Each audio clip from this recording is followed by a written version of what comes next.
आज के एपिसोड में जनक पूरी तैयारी के साथ खड़ी होती है। उसके पास लाठी भी होती है और गुजिया भी। वह सोचती है कि अगर आज कोई गुंडा आया तो बच के नहीं जाएगा, उसकी अच्छे से खबर ली जाएगी। तभी दरवाजे की घंटी बजती है और जनक थोड़ा डरते हुए दरवाजा खोलती है। सामने अनिरुद्ध खड़ा होता है। जनक तुरंत तेज लहजे में पूछती है, क्या बात है? अनिरुद्ध जवाब देता है कि वह चैटर्जी साहब से मिलने आया है, लेकिन जनक झूठ बोलते हुए खुद को फूल कुमारी बताती है और शक जताते हुए कहती है कि वो चोर है। वह लाठी उठाकर धमकी देती है कि अगर चुपचाप नहीं बैठा तो उसे खंभे से लटका देगी। अनिरुद्ध डरकर कुर्सी पर बैठ जाता है और सोचता है कि ये लड़की दिखने में तो मासूम है, लेकिन दिमाग से बिल्कुल खतरनाक। तभी जनक उससे आंखें बंद करने को कहती है और रस्सी से बांधने लगती है। अनिरुद्ध घबरा जाता है और चिल्लाता है, तुम जानती भी हो मैं कौन हूँ? जनक मुस्कुराते हुए जवाब देती है, हाँ, चोर बाबू।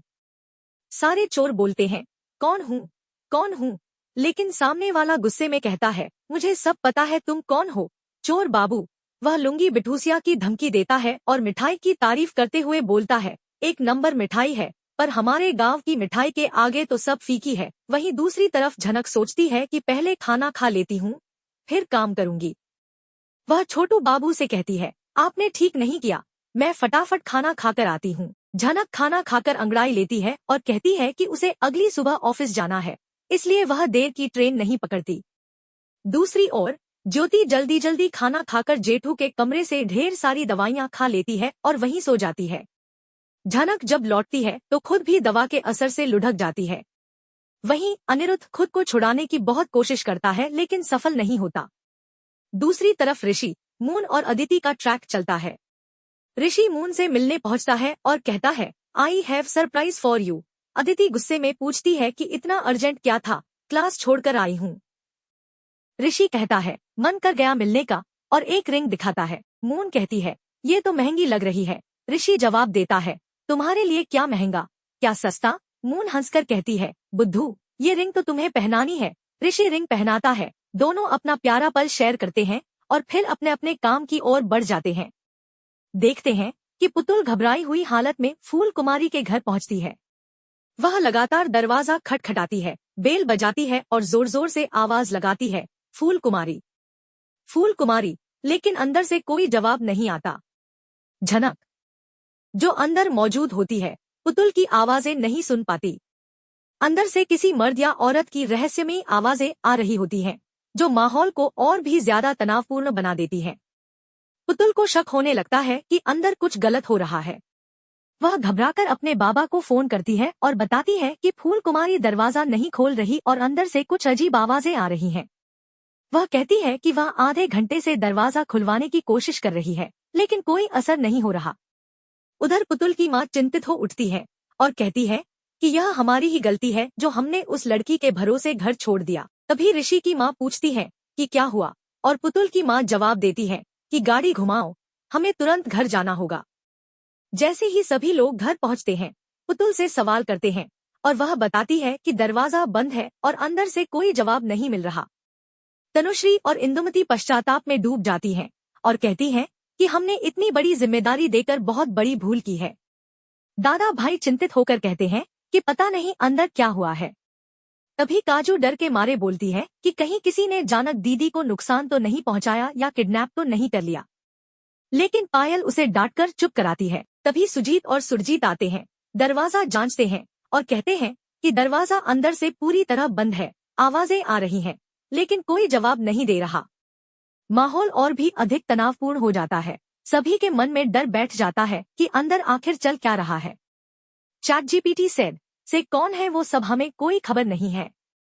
तभी हम देखते हैं कि ऋषि के बाबा उसे कॉल करते हैं और कहते हैं, बेटा, एक जरूरी और अर्जेंट काम है, तुम तुरंत घर आ जाओ। ऋषि थोड़ा चौंकते हुए कहता है, मैं तो ऑफिस जा रहा हूँ, कुछ सीरियस है क्या? इस पर बाबा जवाब देते हैं, बहुत जरूरी है, इसलिए कॉल किया है, जितना जल्दी आ सको उतना अच्छा रहेगा। ऋषि मान जाता है और कहता है, ठीक है, मैं आ रहा हूँ, चिंता मत कीजिए। थोड़ी देर बाद ऋषि घर पहुंचता है और देखता है कि सब लोग बाहर खड़े हैं। हैरान होकर पूछता है, क्या हुआ, सब बाहर क्यों खड़े हैं?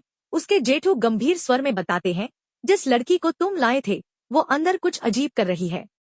दरवाजा नहीं खोल रही और अंदर से अजीब अजीब आवाजें आ रही हैं। ऋषि घबराकर दरवाजा तोड़ देता है। जैसे ही दरवाजा खुलता है, सबके होश उड़ जाते हैं। अंदर अनिरुद्ध कुर्सी से बंधा हुआ होता है और झनक फर्श पर बेहोश पड़ी होती है। सब लोग तुरंत दौड़ते हैं, अनिरुद्ध की रस्सियां खोलते हैं। पायल हैरान होकर पूछती है, ये क्या हो गया? ये ऐसे क्यों बंधे हुए हैं? और ये लड़की ऐसे क्यों पड़ी है? सभी मिलकर अनिरुद्ध से माफी मांगने लगते हैं। सॉरी अनिरुद्ध जी, हमारी वजह से आपके साथ इतना बुरा हो गया। अनिरुद्ध शांति से कहता है, कोई बात नहीं, मैं मिलने आया था लेकिन मेरा फोन डिस्चार्ज हो गया, इसलिए किसी को बता नहीं पाया।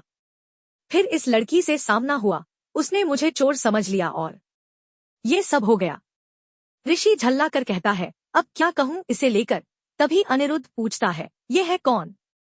इसे लाया कौन? जेठू मुस्कुराते हुए कहते हैं, अपने दामाद से पूछो, यही लाया इसे। ऋषि गुस्से में जवाब देता है, मैं नहीं लाया इसे। कितनी बार कहा है, ये जबरदस्ती आई है। उधर पुतुल झनक को होश में लाने की कोशिश कर रही होती है। ऋषि अब भी गुस्से में होता है, लेकिन अनिरुद्ध उसे रोकते हुए कहते हैं, देखो बेटा, उस पर गुस्सा मत निकालो। उसने वही किया जो उसे सही लगा। वो सिर्फ अपना काम ईमानदारी से कर रही थी। उसे लगा मैं चोर हूँ। अभी वो गांव से आई है, शहर के तौर तरीके नहीं जानती। सभी थोड़े शांत हो जाते हैं, लेकिन माहौल में अब भी एक अजीब सी उलझन बनी रहती है। शहर के बारे में कोई जानकारी न होने की वजह से झनक ने अनिरुद्ध को चोर समझकर उसे बांध दिया था। हालांकि अनिरुद्ध की काम के प्रति ईमानदारी देखकर सब लोग प्रभावित थे। इतने ईमानदार लोग आजकल कहाँ मिलते हैं, यही सोचकर ऋषि भी उसकी तारीफ करता है। तभी सबका ध्यान झनक की ओर जाता है, जो अब भी बेहोश थी। सुरुचि उसकी नाड़ी चेक करता है और कहता है कि पल्स चल रही है, लेकिन झनक को होश नहीं आया है। नर्स को बुलाया जाता है और जैसे ही उसे स्ट्रेचर पर ले जाया जा रहा होता है, अचानक झनक की आंख खुल जाती है। वह घबराकर अनिरुद्ध का कॉलर पकड़ लेती है और चिल्लाती है कि देखो, चोर बाबू यहाँ घूम रहे हैं, अब मैं इन्हें जाने नहीं दूंगी। ऋषि चौंक कर कहता है, क्या तुमने अपना होश खो दिया है? तुम्हें पता भी है तुम क्या कह रही हो? झनक जवाब देती है कि यही चोर हैं। जन्म भी उसकी बात का समर्थन करती है। तभी अनिरुद्ध मुस्कुराते हुए बोलता है, हाँ, मैंने चोरी की है। इस घर से अपनी बेटी के लिए एक अच्छा पति और अपने लिए एक अच्छा दामाद चोरी किया है। इससे ज्यादा कुछ नहीं। मैं ऋषि का होने वाला ससुर हूँ और वो मेरा दामाद बनने वाला है। यह सुनकर झनक पूरी तरह से चौंक जाती है और बोलती है, हे भैया, मुझसे कितनी बड़ी गलती हो गई। अब तो मेरे गांव के देवता भी मुझे माफ नहीं करेंगे। अनिरुद्ध उसे शांत करते हुए कहता है, कोई बात नहीं, जाओ और आराम करो। झनक रोते हुए माफी मांगती है और बताती है कि उसे बस यही डर था कि गांव के मुखिया ने कहा था कोई भेष बदलकर घर पर हमला कर सकता है, इसलिए उसने ऐसा किया। दूसरी ओर पीहू ईशानी से मिलने उसके घर पहुंचती है। उसकी माँ ज्योति दरवाजा खोलती है और गुस्से से पूछती है कि अब क्यों आई हो? पीहू कुछ कहती, उससे पहले ही ईशानी उसकी आवाज सुनकर दौड़ती हुई आती है। पीहू उसे गले। महाकुंभ में रुद्राक्ष की माला बेचने वाली मोनालिसा अब स्टार बन गई हैं। उनके पहले म्यूजिक वीडियो सादगी को खूब प्यार मिला। क्यों रो रही मोनालिसा? उनकी पहली film the diary of Manipur के लिए वो एक्टिंग की ट्रेनिंग ले रही हैं। इंस्टा पर वो रील वीडियो शेयर करती हैं, जिसमें अपनी एक्टिंग की झलक दिखाती है। अब मोनालिसा ने इंस्टा पर नया रील वीडियो शेयर किया है। इसमें वो सीता माँ के डायलॉग बोलते हुए दिख रही हैं। जब रावण उनका अपहरण करके ले गया था, वो गुस्से में होने के साथ इमोशनल भी है। मोनालिसा की आंखों में आंसू हैं। उनकी डायलॉग डिलीवरी को देख फैंस का कहना है वो अच्छी कोशिश कर रही हैं। वीडियो में मोनालिसा कहती है, वैभव, शक्ति, संपत्ति के मोह में आकर जो स्त्री अपना पतिव्रत धर्म भूल जाए, उससे बड़ा अधर्म और कोई नहीं हो सकता। मेरे लिए वो वनवासी वीर ही तीनों लोगों की संपत्ति से अधिक मूल्यवान है। उस महान पुरुष के सामने तुम मुझे एक कायर तुच्छ दिखते हो, धिक्कार है तुम पर। मोनालिसा अब स्टार बन गई है। उनकी एक झलक पाने को लोग बेकरार रहते हैं। मोनालिसा का ट्रांसफॉर्मेशन वायरल रहता है। अब वो हीरोइन जैसी खूबसूरत और स्टाइलिश दिखती है। ये भी देखें।